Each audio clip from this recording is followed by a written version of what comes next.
আসসালামু আলাইকুম। নারী আম্পায়ারের ম্যাচ আসলেই কি খেলতে চাননি মুশফিক মাহমুদুল্লাহরা? এই সুনামে একটি রিপোর্ট করেছে। অর্থাৎ এই বিতর্ক থামছে না। এমনিতেই দর্শক বাংলাদেশ দলের পারফরমেন্স নিয়ে নানা রকম সমালোচনা করি, ব্যক্তি পর্যায়ে করি। মুশফিক বা রিয়াদ, তামিম, সাকিব কেউ সমালোচনার বাইরে নন এবং এই সমালোচনাটা সঙ্গত, বিশ্বব্যাপী তাই হয়। যখন নাকি তারা আশানুরূপ খেলেন না, তখন এই সমালোচনাটা করা হয়, দল হিসেবেও করা হয়, টিম হিসেবেও করা হয়। কিন্তু এমন একটা ইস্যু নিয়ে সমালোচনা করা হলো এবং টার্গেট করা হলো যার আসলে কোনো ভিত্তি নেই। আমি পুরো রিপোর্টটা পড়েছি তারেক মাহমুদের। সেই রিপোর্টের কোথাও মুশফিক, মাহমুদুল্লাহ, তামিম কেউই কিন্তু নারী আম্পায়ারের ম্যাচ খেলতে চাননি, নারী আম্পায়ারের পরিচালনায় এরকম ঘটনা কিন্তু ঘটে। কিন্তু সোশ্যাল মিডিয়াতে অনেকে বুঝে না বুঝে এমন সব তির্যক মন্তব্য করেছে, সেটা খুবই দুর্ভাগ্যজনক। অবশ্যই এটাও ঠিক যে আবার অনেকে এই যে সমালোচনা, এই সমালোচনারও আবার তারা প্রতিক্রিয়া দিয়েছে।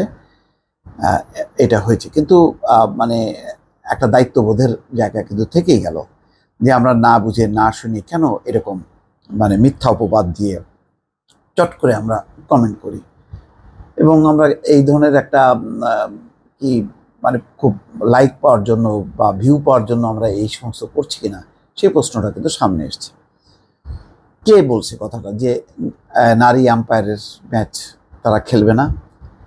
এবং আমি দেখলাম যে এই রিপোর্টে মুশফিক, তামিম, মাহমুদুল্লাহ অনেকের সংশ্লিষ্ট যারা অনেকের বক্তব্য নিয়ে এই রিপোর্টটি করা হয়েছে।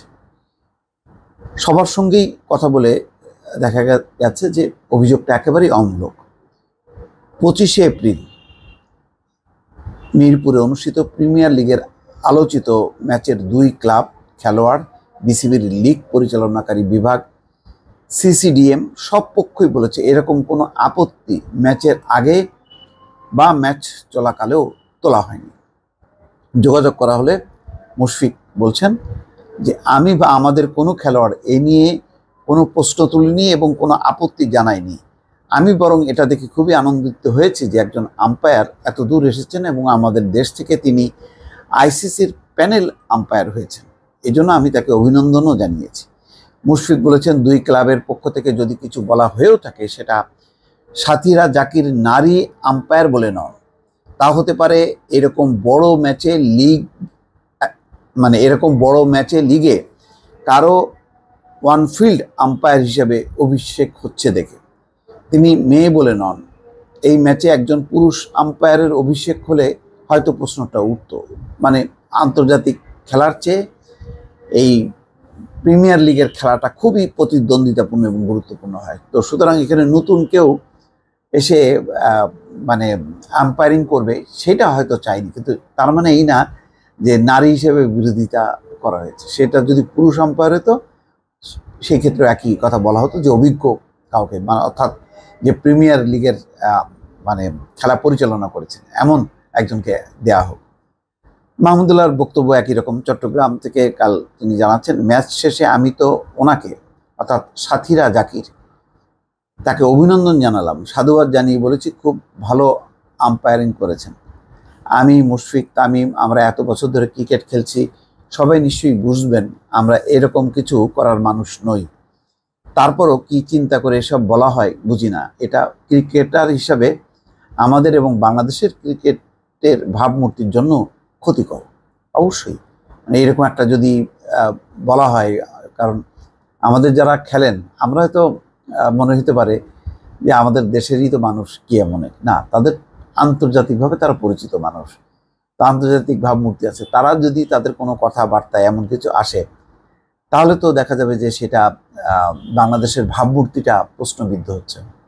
মুশফিকের দল প্রাইম ব্যাংক ও মাহমুদুল্লাহর দল মোহামেডানের পক্ষ থেকেও করা হয়েছে একই রকম দাবি। প্রাইম ব্যাংক তো কাল আনুষ্ঠানিক বিবৃতি দিয়ে নিজেদের অবস্থান পরিষ্কার করেছে। এরকম একটা বিষয়ে প্রাইম ব্যাংক ক্রিকেট ক্লাবের নাম জড়ানোকে দুঃখজনক বলে বিবৃতি দিয়েছে এবং তারা বলেছে যে প্রাইম ব্যাংক ক্রিকেট ক্লাব প্রকৃতিতে বিশ্বাসী এবং সব লিঙ্গ, ধর্ম, বর্ণের মানুষের প্রতি শ্রদ্ধা শীল। মাঝে মধ্যে ম্যাচ চলাকালে আম্পায়ারদের কিছু ভুল সিদ্ধান্তের প্রতিবাদে খেলোয়াড়রা মাঠেই অসন্তোষ প্রকাশ করেন, যা খেলারই অংশ। প্রকাশিত খবরে প্রাইম ব্যাংক ক্রিকেট ক্লাবের বিরুদ্ধে কোনো নির্দিষ্ট আম্পায়ারের অধীনে ম্যাচ খেলতে চায়নি বলে যে অভিযোগ করা হয়েছে তা একেবারেই ভিত্তিহীন। ক্লাব ম্যানেজার শিকদার আবুল হাশিমও জানিয়েছেন, নারী আম্পায়ারের পরিচালনায় ম্যাচ খেলতে কোনো আপত্তি ছিল না এবং এই নিয়ে কারো কোনো অভিযোগও করা হয়নি। আচ্ছা, তাহলে এখন দুই ক্লাব তারা অস্বীকার করেছেন, তাহলে এই আলোচনার সূত্রপাতটা কি হলো? আচ্ছা, এই বারুদে আগুনের স্ফুলিঙ্গ ছড়িয়েছে আসলে বিসিবির আম্পায়ার্স কমিটির প্রধান ইফতেখার আহমেদের একটি বক্তব্য। সংবাদ মাধ্যমে তিনি বলেছেন, বিসিবি মহিলা আম্পায়ার নিয়োগ করায় তারা অসন্তুষ্ট হয়েছে। সঙ্গে যোগ করেছেন, তারা অর্থাৎ দুই ক্লাব আমার কাছে অভিযোগ করেনি, তবে সিসিডিএম এর কাছে অভিযোগ করেছে। কিন্তু ইফতেখার আহমেদের এমন বক্তব্যের দায় নিতে চাইছে না সিডিএম। সিডিএম এর প্রধান মোহাম্মদ সালাউদ্দিন চৌধুরী কাল জানান, সিডিএম এর কাছে কোনো ক্লাব বা ক্রিকেটার কোনো অভিযোগ করেনি এবং সিডিএমও এমন কোনো অভিযোগের কথা আম্পায়ার্স কমিটির কাউকে জানায়নি। একই কথা বলেছেন ম্যাচের দিন মাঠে থাকা সিডিএম এর অন্য কর্মকর্তারাও। তাহলে আম্পায়ার্স কমিটির প্রধান কোথা থেকে জানলেন নারী আম্পায়ার নিয়ে দুই ক্লাব সিডিএম এ অভিযোগ করেছেন? কাল এই ব্যাপারে জানতে চাওয়া হলে ইফতেখার আহমেদ বলেন, মাঠে যারা ছিলেন তারাই আমাকে এটা জানিয়েছেন, সিডিএম থেকেও আমি শুনেছি, তবে কে বলেছে তার নাম বলা যাবে না। তবে ইফতেখার আহমেদ বলেছেন, এই নিয়ে কোনো ক্রিকেটারের দিক থেকে কোনো আপত্তি ছিল না, ক্রিকেটারদের দিক থেকে কোনো সমস্যা ছিল না। ম্যাচ শেষে মুশফিক, মাহমুদুল্লাহ, তামিমরা, জেসিকে অর্থাৎ সাথীরা জাকিরকে অভিনন্দন জানিয়ে বলেছে ওয়েল ডান। তাহলে তো অন্তত ক্রিকেটাররা এই ব্যাপারে কোনো একদম অভিযোগ মুক্ত। তবে ইফতেখার আহমেদ কেন বললেন যে কে অভিযোগ করেছেন, যেই অভিযোগের দায় কেউ নিচ্ছে না, তাহলে কেন এই কথাটা বললেন? এটা একটা ব্যাপার থাকতে পারে, কিন্তু অন্তত ক্রিকেটাররা যে এই ব্যাপারে তাদের কোনো আপত্তি ছিল না, এটা একদম পরিষ্কার। সুতরাং না জেনে না বুঝে এই ধরনের তাদেরকে টার্গেট করে যেরকম মতামত দেওয়া হয়েছে বিভিন্ন সোশ্যাল মিডিয়াতে বা অন্য গণমাধ্যমে, এটা খুবই দুঃখজনক। ভালো থাকবেন। আল্লাহ হাফিজ।